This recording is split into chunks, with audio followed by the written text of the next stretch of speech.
Hello दोस्तों, आपका MSc campus में स्वागत है। आज हम बात करेंगे वैदिक सभ्यता के बारे में।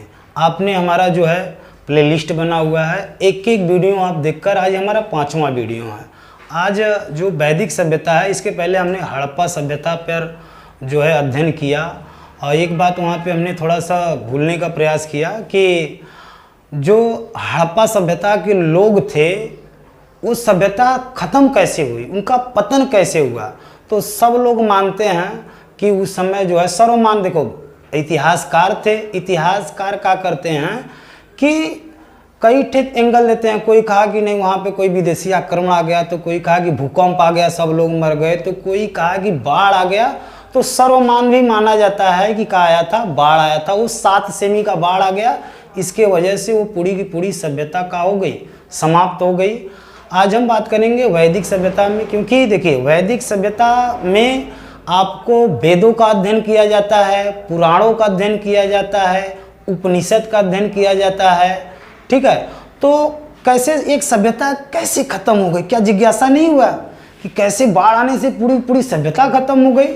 तो पुराणों में एक बात कहा गया है, आपको याद हो, पुराणों के अनुसार बता रहे हैं। पुराणों में एक बात कहा गया है कि जो पुराण में ये कहा गया है कि 4 युग होते हैं। कितने युग होते हैं? 4 युग। और चारों युग में देखो, पहले लिख बता समझा देते हैं। जो चारों युग था, पहले का नाम था सतयुग, सबको पता है कि सतयुग। दूसरा युग था त्रेता युग, और हमारे पास तीसरा युग था द्वापर युग। देखिए यहाँ पे द्वापर, और चौथा जो युग था हमारे पास ये है, अब वर्तमान में जो युग चल रहा है सबको पता है कि भैया एक कलयुग आ गया है, ये कलयुग है। तो देखिए थोड़ा सा यहाँ से हम समझते हैं कि देखिए इसमें क्या कहा गया है। पुराणों में ये कहा गया है कि जो एक युग होता है तो उसके पिछला वाला जो युग होता है, जस्ट आगे, जैसे सतयुग बहुत अच्छा युग था, इसके बाद ये जो त्रेता युग था उससे घटिया था, त्रेता युग से द्वापर युग उससे ज़्यादा घटिया था, और सबसे घटिया युग कौन है? कलयुग है। क्यों? क्योंकि देखो जब पुराणों में कहा गया है कि जब एक युग का समाप्ति होता है तो पृथ्वी पर तबाही की तरह होता है। तबाही का तात्पर्य है कि कहीं बाढ़ आ जाएगा, मान लो इससे कोरोना आया था। अब कोरोना अगर बीमारी एक्चुअल में सब पे भारी हो गया होता तो क्या कोई जनसंख्या पे रहती? तो कुछ सालों बाद का होता है, पता लगता है कि भाई उस दौर में एक महामारी आई थी जिससे एक सभ्यता का नष्ट हो गया, ठीक। तो पुराणों में कहा गया है कि जब एक युग का समापन होता है तो पूरी की पूरी पृथ्वी में उथल पुथल हो जाती है, और सारी की सारी जो सभ्यता है वो पृथ्वी के अंदर क्या होती है? दब जाती है, ठीक। तो आप समझ गए होंगे। देखिए कलयुग में, सतयुग में कहा था कि एक एक युग का टाइम होता है, और सबका टाइम कितना था? तो 4,32,000। आई होप समझ गए होंगे, 4,32,000 सबका टाइम दिया गया था। लेकिन कुछ लोग अपने कर्मों के अनुसार अपने युग को बढ़ाने का काम किए, तो युग का हुआ कि सबका टाइम था यही 4,32,000। तो इसमें क्या हुआ? केवल ये अपना कलयुग में पाप हो रहा है, सभी जगह देखो पाप हो रहा है। क्या करोगे? ये अपने युग को कलयुग नहीं बढ़ाया। लेकिन जो द्वापर युग वाले थे, यही द्वापर युग है जहाँ पर भगवान राम ने अवतार लिया था, उस युग के द्वापर युग में। क्योंकि देखो जो यहाँ से हम लोग स्टार्ट करते हैं बात को, जो द्वापर युग था उसमें भगवान राम लिए, और उसने क्या किया कि अपने टाइम पीरियड को उसने 2 का मल्टीप्लाई किए। देखो अब एक बात बता दे, और ये जो त्रेता युग था अपने में क्या किया? 3 का, इसमें 4 का। ये जब गुणा करते जो भी डाटा आता है वो क्या हो जाता है, यानी सतयुग का टाइम पीरियड का था 4,32,000 का 4 गुना था। अब सतयुग में क्या थे? देखो वैदिक सभ्यता एक धार्मिक सभ्यता की तरह ही माना जाता है, क्योंकि वेदों का अध्ययन है, तो यहाँ पे आपको यही चीज़ समझाया जाएगा, और बारिश आखिरी बातें हमने लिखे हैं और अच्छे से समझेंगे, ठीक। तो सतयुग में क्या था कि जो देखो आप बात जानते हैं कि देवताओं में भी ब्रह्मा जो देवता होते हैं वो हमको बनाने वाले कौन है? ब्रह्मा देवता हैं, ठीक है। तो सोचो ब्रह्मा का, हालांकि भारत में बहुत ज़्यादा तो मंदिर नहीं है, एक ही 2 मंदिर केवल है, बाकी नहीं मंदिर है। तो बनाने वाला कौन है? ब्रह्मा है। पालनहारी कौन होते हैं, यानी हमको पालते कौन है? तो विष्णु है। तो विष्णु जो भगवान होते हैं हर युग में, देखो कल युग में 4 बार अवतार लिए, तो इसने क्या किया कि 4 का मल्टीप्लाई हो गया, तो कलयुग का टाइम पीरियड बहुत ज़्यादा था। ठीक है, त्रेता युग में देवताओं ने कितनी बार अवतार लिया, तो 3 बार लिए। और द्वापर युग में यही जो विष्णु भगवान है उन्हीं का रूप तो राम है, कितनी बार अवतार लिए हैं भगवान, तो 2 बार लिए हैं। और कल युग में कहा है 1 बार ही भगवान अवतार लिए हैं। तो आप समझ गए होंगे और एक बात कि जब कोई युग समाप्त होता है तो पूरी की पूरी पृथ्वी पे क्या होता है, तबाही आता है और सारी की सारी जो है लोग वहाँ के क्या हो जाते हैं, खत्म हो जाए, एक सभ्यता का नाश हो जाता है। ये पुराणों के अनुसार कहा गया है। तो हो सकता है जो हड़प्पा सभ्यता का वो टाइम पीरियड खत्म रहा होगा और पूरी की पूरी वो सभ्यता ही क्या हो गई, खत्म हो गई। ठीक है, आई होप कि आप ये समझ गए होंगे। अब हम बात करते हैं भैया, ये पुराणों के अनुसार ये कहा गया, तो मोहनजोदड़ो का हुआ उस खत्म हो गया। और इसके बाद देखो वहाँ तक उनका जो टाइम पीरियड था, हमने कहा 2350 से 1750 BC तक आया। लेकिन जो वैदिक सभ्यता का टाइम पीरियड माना जाता है वो माना जाता है 1500 BC से 600 BC तक। आपने कहा देखा कि यहाँ लगभग 250 साल तक भारत में कोई रहा ही नहीं होगा। जरूर रहा होगा कि नहीं रहा, उसका प्रमाण अभी तक नहीं मिला है। लेकिन 250 साल बाद यहाँ पे जो है वैदिक एक सभ्यता आता है, जिसको हम एक सभ्यता विकसित हुआ। सभ्यता विकसित का मतलब एक लोग आए यहाँ पर बसने लगे, धीरे धीरे वहाँ पे इंसानों का उत्पत्ति एक तरह से होने लगा। तो उसको हम लोग क्या कहते हैं कि हड़प्पा के बाद एक सभ्यता इंसान लोग रहने लगे। इसका मतलब इसके बाद एक सभ्यता बसी जिसका नाम क्या था, वैदिक सभ्यता। 250 साल तक यहाँ पे कोई नहीं था। तो वैदिक सभ्यता से क्या क्वेश्चन बनते हैं, इन पे हम लोग थोड़ा सा चर्चा करते हैं। देखो वैदिक सभ्यता को हम लोग 2 पार्ट में पढ़ेंगे। एक, क्योंकि वैदिक सभ्यता को हम लोग एक तो वैदिक सभ्यता के नाम से भी जानते हैं और एक तो ऋग्वैदिक सभ्यता। इनका टाइम ऋग्वैदिक का मतलब वैदिक सभ्यता का हुआ ऋग्वैदिक, क्योंकि कहा जाता है कि जो वेद 4 होते हैं तो जो ऋग्वेद का प्रमाण मिलता है वो वैदिक सभ्यता मिलता है। और एक होता है उत्तर वैदिक। 2 पार्ट होते हैं, एक ऋग्वैदिक, एक उत्तर वैदिक काल। ठीक, आई होप आप समझ में आ गया होगा। जो ऋग्वैदिक का टाइम पीरियड था वो 1500 BC से 1000 BC, समझ रहे हैं। यहाँ तक के टाइम पीरियड को हम लोग क्या कहते हैं, ऋग्वैदिक काल। यही में हम लोग वेदों का अध्ययन करेंगे। ठीक है, उपनिषद का अध्ययन करेंगे, ब्राह्मण का, आरक का करेंगे, वेदांग का अध्ययन करेंगे। ठीक है, यही टर्म है, यही 1500 BC से 1000 BC तक। और उत्तर वैदिक में क्या होता था, उनका टाइम पीरियड देखा 1000 तक आया। फिर आपको क्या होगा कि 1000 से 600 BC के टाइम पीरियड को हम लोग उत्तर वैदिक कहते हैं। अच्छा, प्रश्न आया होगा कि बांटने का आधार क्या रहा होगा। देखो बांटने का आधार क्या हुआ कि जब ऋग्वैदिक काल था तो उस समय के जो लोग थे, ऋग्वैदिक काल के जो उस टाइम पीरियड में जो निवास करते थे, उस समय लोहे का खोज नहीं हुआ था। और जब लोहे का खोज होगा, यहाँ जब लोहे का बीच में धीरे धीरे एक एलिमेंट्स है लोहे, अब बताओ लोहे का खोज हुई तो खेती का जौन बाटे प्रमाण बढ़ जाए। क्योंकि पहले लकड़ी का फाल होता था तो लकड़ी से कितना आदमी जोतेगा, अब फाल किसका हो गया, लोहे का हो गया। तो जब कृषि कार्य होने लगा तो भाई पहले से ही जानते हैं हमारा जो कृषि प्रधान देश है, तो कृषियों का जब कार्य होने लगा तो वहाँ जो पुरोहित हुआ करते थे वो सब क्या कहें कि अधिक से अधिक जब लाभ कब होगा, जब थोड़ा सा यज्ञ करवाइबा, क्योंकि वहाँ पे राजा होते थे। राजा से कहा गया कि यज्ञ कराइए, कर्मकांड कराइए।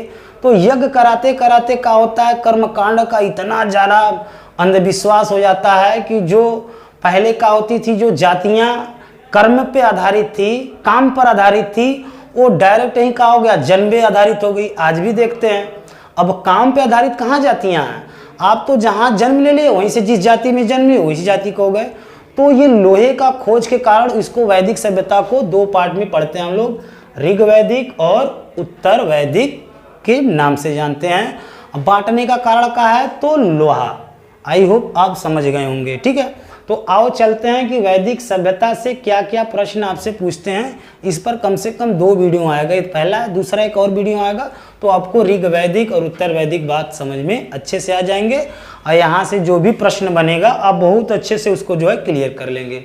चलिए कुछ टर्म है उस पर बात करते हैं। आर्य, देखिए आर्य कहाँ है, जैसे आज हम बात करें हम कौन है तो हम कहेंगे कि हम भारतीय हैं, ठीक, क्योंकि भारत में रह रहे हैं तो भारतीय हैं। लेकिन वैदिक सभ्यता जब आया था तो वहाँ के जो लोग होते थे उन्हें क्या कहा जाता था, आर्य, उन्हें क्या कहा जाता था, आर्य। तो यानी जो लोग होते हैं उन्हें क्या कहा गया, आर्य। अब आर्य से प्रश्न बनता यह है कि जो आर्य थे, आर्य का अर्थ क्या होता है, श्रेष्ठ होता है, पूछा जाता है आर्य का अर्थ क्या होता है, श्रेष्ठ, यानी उस दौर में श्रेष्ठ लोग होते थे। आर्य का अर्थ श्रेष्ठ होता है, कुलीन होता है, उत्तम पुरुष, उत्तम पुरुष का मतलब अच्छे युग, उत्तम पुरुष, ठीक है, अच्छे व्यक्ति, इसका अर्थ होता है आर्य का। तो आई होप आप समझ गए होंगे कि कहीं भी आर्य का बात होगा तो आप समझ जाए कि जो वैदिक सभ्यता के लोग थे उन्हें हम लोग क्या कहते हैं, आर्य कहते हैं। सेकेंड हम बात करते हैं वैदिक। देखिए वैदिक से भी थोड़ी सी बात समझ लेते हैं। जो वैदिक है, वैदिक का अर्थ ही होता है वेद। वैदिक का अर्थ क्या होता है, वेद। अब वेद का है, संस्कृत का शब्द है, लेकिन वेद का कौसा शब्द है, तो संस्कृत का शब्द है वेद। वैदिक का मतलब वेद। अब वेद का अर्थ क्या होता है तो पूछा जाता है तो वेद का अर्थ क्या होला, ज्ञान। क्या होता है, ज्ञान। वेद का अर्थ क्या हो गया, ज्ञान। आई होप आप समझ गए होंगे। अब किस वेद, विद जैसे संस्कृत में होता है, विद धातु से वेद बना है, ठीक है। अब हम बात कर लेते हैं कि ठीक भैया आर्य लोग हैं, तो क्या आर्य लोग यहीं पे आए कि कहीं बाहर से आए, तो कुछ देसी मत भी हैं, कुछ विदेशी भी मत हैं। देसी मत का मतलब भारतीय लोग ने मत दिया कि यहाँ से आए, तो 2-3-4 भारतीयों ने मत दिया, कुछ विदेशियों ने मत दिया कि आर्य लोग भारत में आए तो कहाँ से आए। तो इनका एक देसी मत में हम लोग बात करते हैं बाल गंगाधर तिलक। बाल गंगाधर तिलक कहें कि ये उत्तरी ध्रुव से आए हैं। आप जियोग्राफी में उत्तरी ध्रुव का मतलब आप समझ गए होंगे कि एकदम जो उत्तर वाला से क्षेत्र है, ऊपर वाला आर्कटिक, हाँ, वहाँ से लोग आए हैं। ये किसने कहा, तो बाल गंगाधर तिलक ने कहा। उनकी एक किताब है, पूछा जाता है, ये बुक है, बुक पूछा जाता है किसने की रचना की। इसी किताब में उन्होंने बताया है, बुक का नाम ही है द आर्कटिक होम दी वेदास।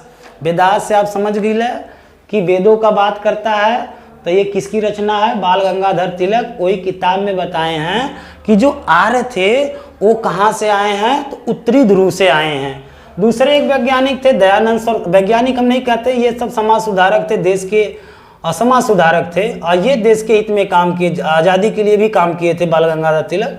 दयानंद सरस्वती ने ब्रह्म समाज का स्थापना किया, आपको पता होगा, ब्रह्म समाज का स्थापना कर लेन। अब इनका कहलेन आर्य के बारे में कि जो आर्य थे वो कहाँ से आए थे भारत में, तो ये कहेंगे खाली तिब्बत क्षेत्र से आए थे। दयानंद सरस्वती ने कहा कि तिब्बत क्षेत्र से है। ऐसे कई लोग हैं, कल्ला बोले कि अरे यार ये तो कश्मीर से ही आए थे, अरे भारत में केवल कश्मीर से ही केवल आ गए। तो कई लोग अपना मत दिए, क्योंकि देखो ये जो हम लोग वैदिक सभ्यता पढ़ रहे हैं, पहले ही बता दिए हैं कि यहाँ पे पुरातात्विक साक्ष्य तो मिला ही मिला है, और ज़्यादातर लिखित साक्ष्य मिल गया। लिखित साक्ष्य के आधार पर हम बात कर रहे हैं, उन लोग का कहना है, इतिहास का लिखित साक्ष्य मिले, लेकिन कहीं नहीं बताओल गल कि आर्य लोग आयल लेन कि नहीं आयल लेन। लेकिन तर्क लोग लगाते हैं इनके लिए, और कुछ विदेशी भी तर्क लगाएं। तो विदेशी में एक व्यक्ति हैं मैक मूलर। मैक मूलर ने कहा, देखो कई तर्क के आधार पर, भाषा के आधार पर कोई बोला, तो कोई देवी देवता के नाम से बोला, ठीक है। तो जो मैक्स मूलर थे वो कहें कि ये कहाँ से आए हैं, मध्य एशिया से, और यही मान्य है। आपको अब कोई आपको जवाब देगा तो आपका जवाब क्या होगा कि वो सब कहाँ से आए थे, मध्य एशिया से आए थे। और तर्क हो गया कि भैया इसे कैसे कह सकला, तो उन्हें बड़ा अच्छा तर्क दिया। एक अभिलेख मिला था 1400 BC का, आप समझो 1500 से चालू हो गया, तो 1400 BC में एक अभिलेख मिला था, जो पुराना था, उतना पुराना अभिलेख, जिसका नाम का था बोगज कोई अभिलेख। अब बोगज कोई अभिलेख में क्या मिला भैया, उस जब अभिलेख का बोगज कोई अभिलेख में ये प्राप्त हुआ कि जो इराक उराक में थे ना जी, वहाँ पे बोगज कोई अभिलेख में ये प्राप्त हुआ कि जो वैदिक के देवताएं थे, उनका वर्णन कहाँ मिलता है, बोगज कोई अभिलेख में भी मिलता है। तो उस आधार पे हमने कहा कि नहीं, यहाँ के ही लोग यानी मध्य एशिया से ही लोग कहाँ गए थे, भारत में गए थे। और किन किन देवताओं को उल्लेख मिलता था, इंद्र देवता, अभी ऋग वैदिक बात करेंगे, इंद्र देवता का 250 जो है श्लोक केवल इंद्र देवताओं का ही, सबसे प्रिय देवता ऋग वैदिक में इंद्र देवता थे। सेकंड वरुण देवता, और एक मित्र देवता होते हैं। मित्र वो मित्र नहीं फ्रेंड वाले, हैं गर्लफ्रेंड और बॉयफ्रेंड वो वाले मित्र नहीं, मित्र एक देवता है। और वो कब देवता आते हैं, देखो मित्र का होते हैं जो सूर्य देवता, सूर्य देवता सब जानते हैं, सूर्य एक देवता है। और सूर्य में ही 3 देवता आ जाते हैं। एक का होता है जब एकदम सुबह सुबह का दिन होता है तो उसको हम लोग, एक देवी होती है सावित्री, जिसको हम लोग उषा देवी के नाम से जानते हैं, उषा देवी। और जब लाल होते हैं, जब देखिए सुबह का भोर का टाइम उषा का समय, उषा देवी। और जब वो लाल होते हैं सुबह में तो उसको हम लोग क्या कहते हैं, सावित्री, ना उसको हम लोग क्या बोलते हैं, सावित्री। और लेकिन जब सूर्य जब चमकने लगल तभी वो देवता है, और तब उस कौन रूप ले लेते हैं, मित्र का। तो मित्र ये वाले देवता हैं। तो इनका भी प्रमाण कहाँ मिला, 3 थे तो भारत के मिल गए, लेकिन चौथा नासत्व मिला। नासत्व किसके देवता थे, तो वो चिकित्सा के देवता माने जाते थे। कहाँ पर, बोगोजकोई अभिलेख में, यानी मध्य एशिया में जो पाठ मिला था वहाँ से पता ये चिकित्सा। लेकिन भारत 3 ठे देवताओं का उल्लेख मिला, इस आधार पे कहा गया। और कई तर्क के आधार पर कहा गया कि जो आर्य थे वो कहाँ से आए थे, मध्य एशिया से आए थे। वैदिक में जो चिकित्सा के देवता होते थे उनका नाम क्या होता था, अश्विन। ठीक है, नासत्व का मतलब क्या हो गया, उस वहाँ पे जो बोगोजकोई अभिलेख मिला था मध्य एशिया के आसपास, तो वहाँ जो नासत्व था वो किसके देवता होते, चिकित्सा के। हमारे यहाँ कौन देवता है चिकित्सा के, तो उसका नाम है अश्विन, उन देवता का नाम है। ठीक है, आई होप कि आप समझ गए होंगे कि किस आधार पे हम कहें कि जो आर्य लोग थे वो मध्य एशिया से जो है भारत में आए थे। ठीक है, यही आर्य हैं। आर्यों की जानकारी देखो कैसे हमको प्राप्त होती है। अभी हम लोग स्पेशल केवल ये जो धार्मिक ग्रंथ मिला, क्योंकि यहाँ पे लिखित साक्ष्य, अब ऐतिहासिक काल हम पढ़ रहे हैं, पूरा तात्विक साक्ष्य तो मिला है, लिखित साक्ष्य भी मिला है, और साथ में हम लोग पढ़ लिए तो क्या काल हो गया, ऐतिहासिक काल। आप समझ गए, हम ऐतिहासिक काल पे आ गए, प्राग ऐतिहासिक आद्य इतिहास पढ़ के हम ऐतिहासिक पे आ गए। तो लिखित साक्ष्य के आधार पे हम लोग अभी चर्चा कर रहे हैं। अभी जो पूरा तात्विक साक्ष्य के आधार पर हम चर्चा करेंगे कि जो आर्य लोग थे उस दौर में कैसे शासन चलाते थे, क्या वहाँ सती प्रथा का प्रमाण मिला है कि नहीं मिला है, ठीक है, दास प्रथा का प्रमाण मिला कि नहीं मिला, उस दौर में लोग कैसे होते थे, वहाँ पे हम एक अलग से वीडियो बनाएंगे, तब वहाँ पे चर्चा होगा। ठीक है, आज हम बात कर रहे हैं कि जो लिखित साक्ष्य मिला है उसके आधार पे हम बात कर रहे हैं।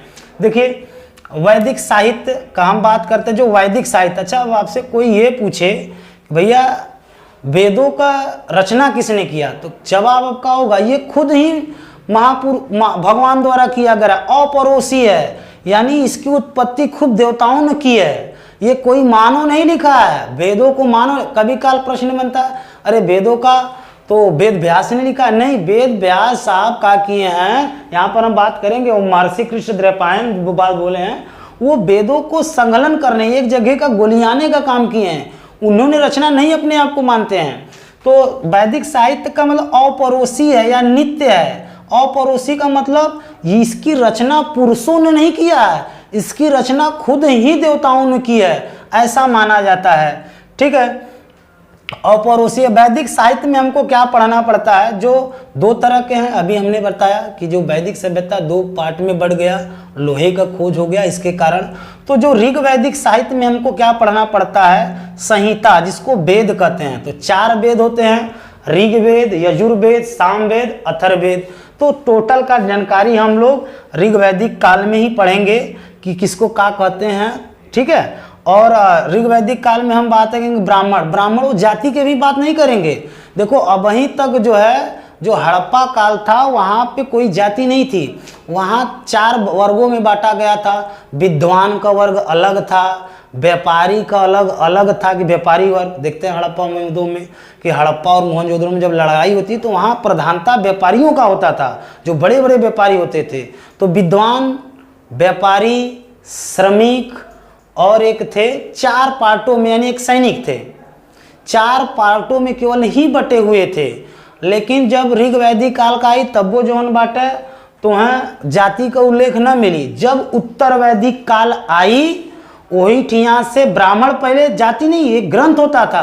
तो यहाँ पे हम ग्रंथ की बात करेंगे, ब्राह्मण ग्रंथ। ब्राह्मण ग्रंथ की बात करेंगे, ब्राह्मण ग्रंथ में हम बात करेंगे, ब्राह्मण ग्रंथ में क्या होता था, कर्मकांडों की बात होगा। और एक उसी ब्राह्मण ग्रंथ में आता है आर्यक। आर्यक का होते थे, जो पहले के लोग होते थे वो जाते थे, भाई संन्यासावस्था होता था उस समय, जंगल में जाके जड़ी बूटी और औषधि का खोज करें, वहीं तपस्या करें। तो उन्होंने क्या लिखा उसको हम लोग क्या कहते हैं, आर्यक कहते हैं, वो रहस्यवाद था। और हम उपनिषद का बात करेंगे कि उपनिषद का अध्ययन करेंगे। देखो उपनिषद की संख्या होती है 108, उसकी संख्या कितनी होती है 108, ठीक है। लेकिन अभी हमें कहा है कि हमें जानकारी ये हो है कि केवल 12 उपनिषद ही हमारे पास उपस्थित है। तो ये बतावा, एक बात अभी हम पहले से बता दें कि 108 जौन बा उपनिषद हो और 12 ठे खाली मिलल हो, ठीक। अब एक पहले ही जानकारी रख ले कि वेदों का जौन हो, जितना वेद हैं, क्या उसको कोई व्यक्ति पढ़ा है? देखो एक आप जानते हैं कि एक वेद जो अध्ययन करेगा उसको वेदी कहते हैं। 2 ठे वेदों का अध्ययन जिसको ज्ञान है उसको द्विवेदी, 3 वेदों का ज्ञान है उसे चतुर्वेदी, त्रिवेदी, त्रिवेदी। और जब 4 वेदों का जिसको ज्ञान होता है उसको चतुर्वेदी। अब 5 वेदों का ज्ञान, गलत जवाब, वेद तो 4 होते हैं ना, तो 4 वेदों का ज्ञान जिसको होता था वो चतुर्वेदी होते था। लेकिन आपको एक बात बता दें, भले आज के दौर में भाई आप पढ़े लिखे हैं तो बात अलग है, आजकल लोग क्या करते हैं ना कि हमें वेदों का ज्ञान है, का चतुर्वेदी है तो 4 वेद का ज्ञान है, नहीं हो सकता, असंभव। क्यों? क्योंकि वेद वहीं पढ़ सकता है जिसको वेदांग आता हो, जिसको उपनिषद की जानकारी हो। अब बताओ, जब हमारे पास प्रमाण ही नहीं है, उपनिषद बताया गया 108 है, हम 12 हैं, देखो उसमें जो शब्द होते थे ना वेदों के बड़ा कठिन। आज बतावा, अगर हम कह दे कि ये समय बलि का अर्थ क्या समझेगा तुम, कहीं काटे पीटे के बात करता, यही ना समझोगे। लेकिन उस समय बलि का अर्थ होता था कर, टैक्स। आज अगर हम बात करें कि युद्ध, तो उस ऋग वैदिक में जो शब्द थे युद्ध से तुम्हारे दिमाग में तुरंत मारपीट की बात हो लगल, यही ना सोचोगे।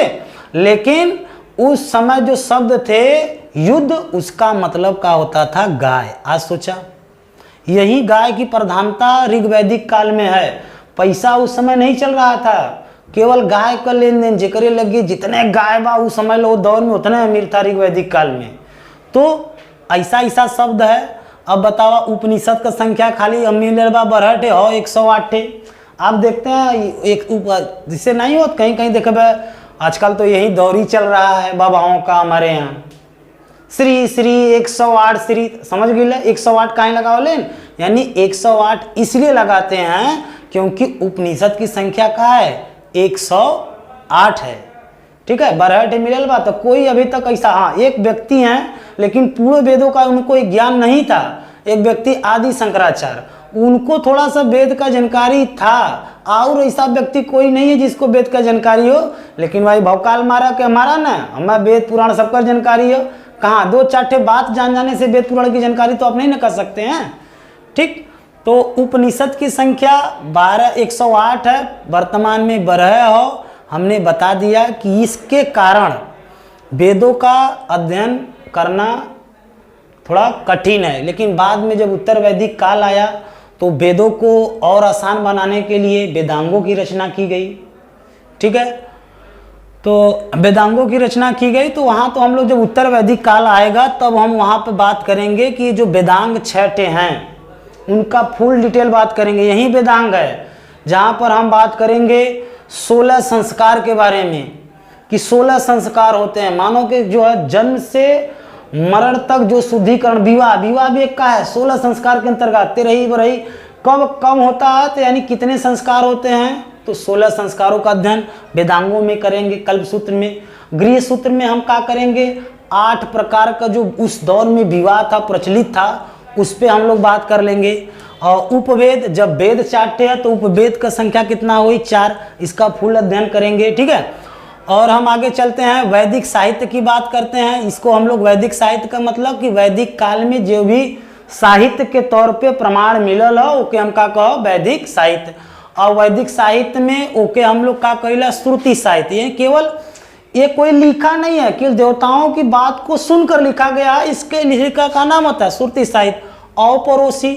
ये अब पहले ही अभी बात किया, अपरोसी का मतलब क्या हो गया, जो साहित्य अपरोसी का मतलब इसमें जो है मानव ने कुछ नहीं किया, ये देवताओं के द्वारा उत्पन्न किया गया है, देवताओं ने इसको परोसा है, इसमें पुरुष का कोई योगदान नहीं है। अपरोसी या नित्य कहते हैं। अब पता ही है कि जो वेद होते हैं इनकी संख्या क्या होती है, 4 होती है। पहला हम बात करते हैं ऋग्वेद। ऋग्वेद में हमको अभी और डिटेल बात करेंगे हम लोग, ठीक है, 1 मिनट से। ऋग्वेद को हम लोग ये श्रुति पर आधारित है, सुनकर लिखा गया है। और इसमें कितने सूक्त हैं, तो 1028 सूक्त हैं। सूक्त का मतलब मंत्र होता है, ठीक है। और 10 मंडल हैं। हम जब अध्ययन इसको फुल भी आगे वीडियो में बात करेंगे। 10 मंडल है, दूसरे मंडल से 7वें मंडल तक उसी को हम लोग का सबसे प्राचीन मंडल माना जाता था। और 9वां मंडल सोम देवताओं को पूरा का पूरा समर्पित है। सोम देवता कौन थे, तो हिमालय पे एक चोटी रहल जेकर नाम रहल मजवंत चोटी, वही पे एक पेड़ रहल, वनस्पति था, वनस्पति के देवता होते थे सोम देवता, ठीक है। एक वनस्पति था, वहाँ से सोम रस निकले, सोम पान निकले। हालांकि ऋग्वैदिक वाले सोम रस का तो निंदा करें, लेकिन सोम पान का जो है बड़ा प्रचार किए, ठीक है, बड़ा शुद्ध मानल गल।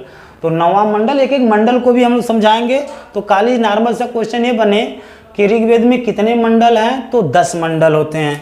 टोटल मंत्र कितने हैं, तो 10,580 मंत्र हैं। हाँ, इस मंत्रों को जो करता है उसको क्या बोलता है, होत्री या होता, होत्री या होता, जो यानी इस मंत्र को ऋग्वेद के मंत्र को पढ़ता है या पूजा पाठ करवाता है उसको क्या बोला जाता है, होत्री या होता। अब यजुर्वेद की हम बात करेंगे। ये यजुर्वेद, इसमें कितना 1990 मंत्र हैं, ठीक है। और इसको जो पढ़ता है उसको अर्धयु कहते हैं। देखो आधा उड़ंतवा रहे, यही से अपन याद करे रहे ना हो कि अर्धयु कहते हैं। अगला हम बात करेंगे सामवेद। इसको पता ही है कि इसको गायन का वेद भी कहते हैं। इसी में गायन कला का जो है उल्लेख ढेर सारा हुआ है, किसमें, सामवेद में, ठीक है। उसमें कितने मंत्र हैं, तो 1449 मंत्र है। और इसका जो काम करता है, इसके एक का तो भैया हम तो सोचते हैं कि आज जो है इस पे ढेर सारा टीका हो जाए तो बेस्ट है। ये दौर ऐसा आया है कि आगे अगर कोई बढ़ाता है तो सामवेद। आज के दौर में देखा, चाहे खेसारी लाल यादव हो, चाहे दिनेश लाल यादव हो, चाहे पवन सिंह हो, ये सब कहाँ काम कर रहे हैं, ये काम का उद्गात्री वाला काम कर रहे हैं, यानी गायन को गा रहे हैं। आप देखा था, हमें तो लगा था कि आज के दौर में पढ़ लिख के IAS PCS बने से जौन बा बेटर बा कि अगर तोरे अंदर प्रतिभा बा गायन तरीका है तो सामवेद पढ़ा, गीत गावा, अपने आप के सुपरस्टार बनावा, ठीक। अब आगे हम लोग चलते हैं। सामवेद में गायन का अध्ययन होता है। अब हम अथर्ववेद में करेंगे। अथर्ववेद सबसे पुराना माना जाता है। अथर्ववेद लास्ट में आया, उसमें क्या होता था, औषधियों का वर्णन है, ठीक है। जादू टोना का उल्लेख अथर्ववेद में मिलता है। हाँ, ये पूछा जाता है कि अथर्ववेद का रचना के कर ले है, तो अनार्यों ने माना जाता है। किसने किया है, अथर्ववेद की रचना अनार्यों ने किया था, ठीक है। और हम आगे चलते हैं। एक आता है कि आपसे पूछा जाता है प्रश्न, वेद त्रयी क्या होते हैं। तो जो शुरुआत के 3 ठे वेद होते थे, ऋग्वेद, यजुर्वेद, सामवेद, ठीक है। ये ऋग्वेद, यजुर्वेद, सामवेद, ये जब तीनों एक साथ होते थे तो उस चीज को हम लोग क्या कहते थे, वेद त्रयी। और जब सिंगल अथर्ववेद रहेगा तो उसे हम क्या कहते हैं, अपने आप में एक लौकिक होता है, ठीक है। अब एक आता है प्रस्थान त्रयी, किसे कहते हैं, तो प्रस्थान त्रयी में क्या होता था, 3 चीज आ जाते थे। एक भगवत गीता, दूसरा ब्रह्मसूत्र और उपनिषद। जब इनको एक साथ रखते थे, जो अगर व्यक्ति एक साथ हो गया तो उसको हम लोग क्या कहते थे, प्रस्थान त्रयी।